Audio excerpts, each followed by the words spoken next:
little bit of a different video. I thought today that I would do something kind of skincare related because, as you know, okay, hold on. Pause for a moment. Do you guys like my shirt?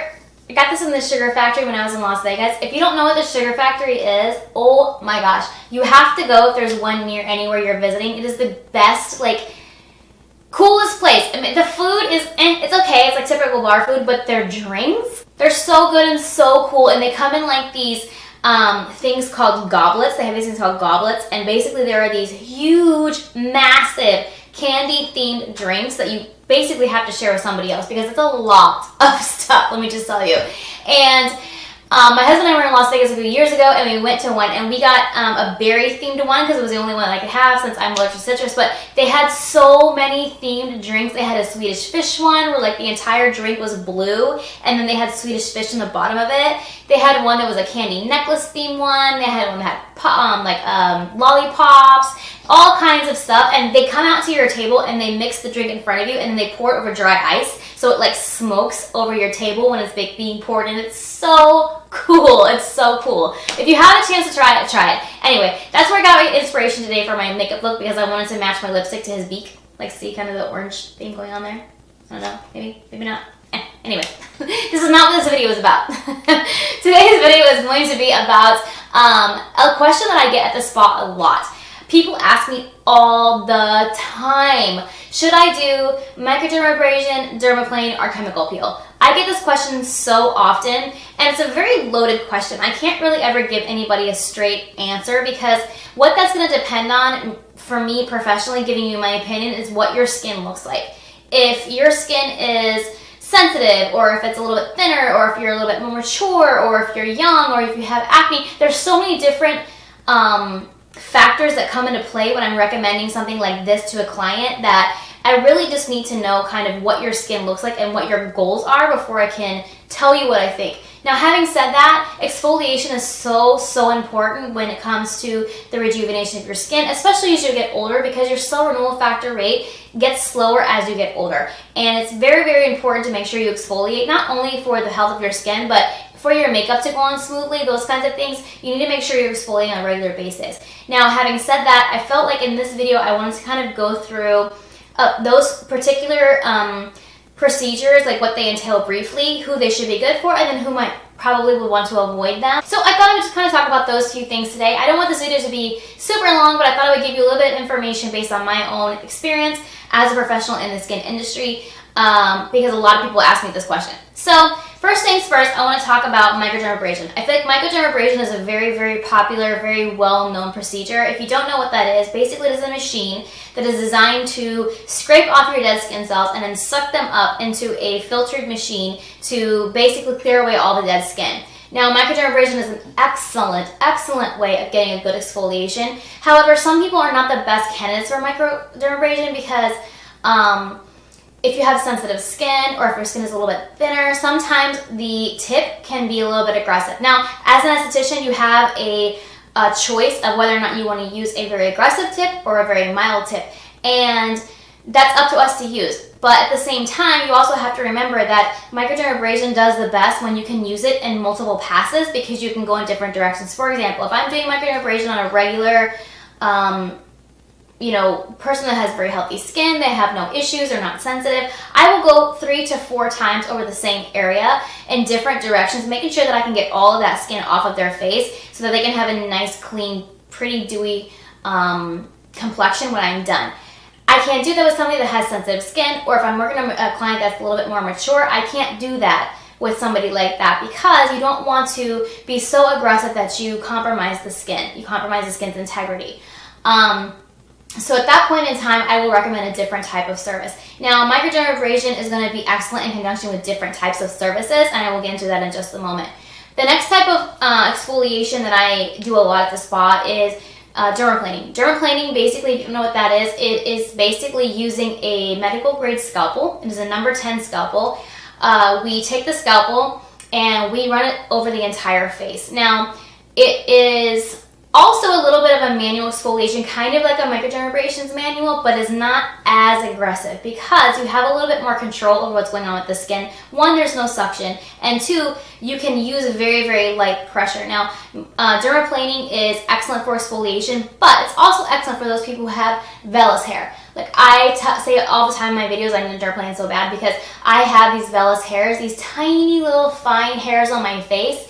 A lot of people who have Eastern European descent or those kinds of things have these very, very tiny hairs on their face.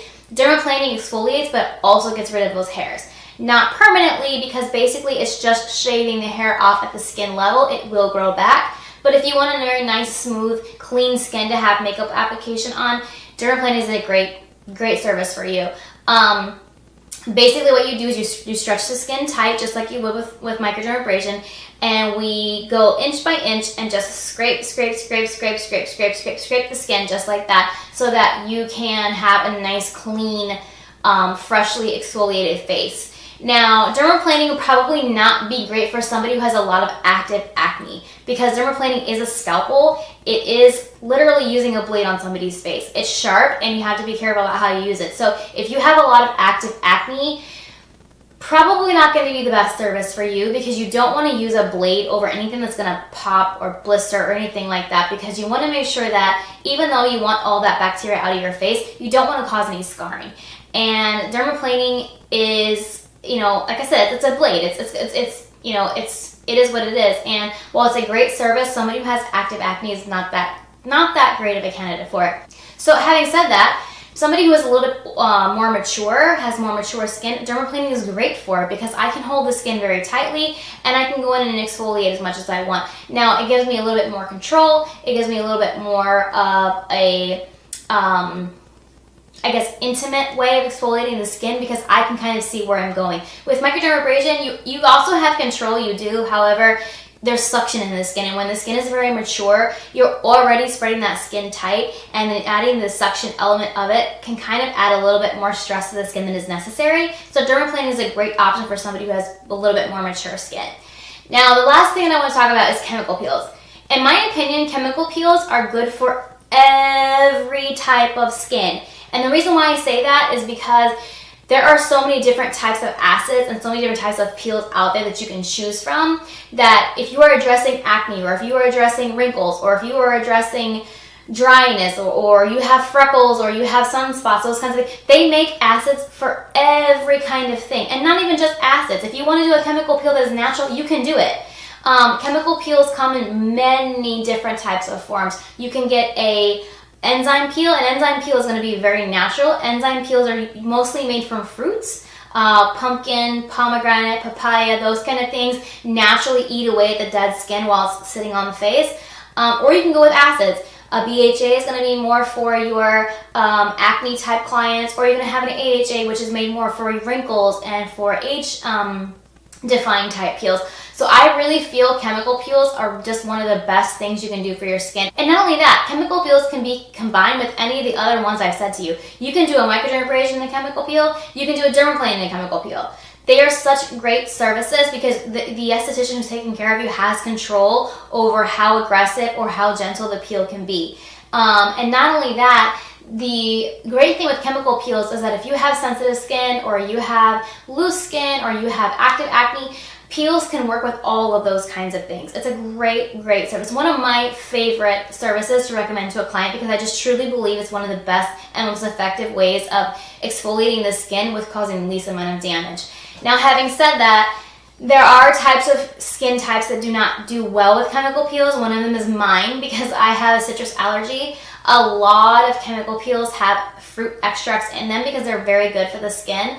But I can't use them because I can't have citrus fruits on my skin. So from somebody like me, it's better to have a little bit more of a manual exfoliation. But somebody who doesn't have those kind of problems, it's great. Another type of skin is that if you have a deeper skin tone, sometimes there are certain types of acids that just don't work well with deeper skin tones, and you don't want to cause any burning or scarring. So you want to make sure that your esthetician is fully aware of what kind of acid that they're using, with the type of skin that they are treating, so that they know that they're giving you the best treatment that you could possibly get without making a problem worse. Those are the types of things that I deal with at the spa, the types of exfoliations that we offer mainly. And I really feel like it's super important to make sure you exfoliate your skin because, like I said, as you get older, and even if you're not older, even if you are young and you're in your 20s or teens, exfoliation is so important because your skin rejuvenates itself every 21 to 28 days.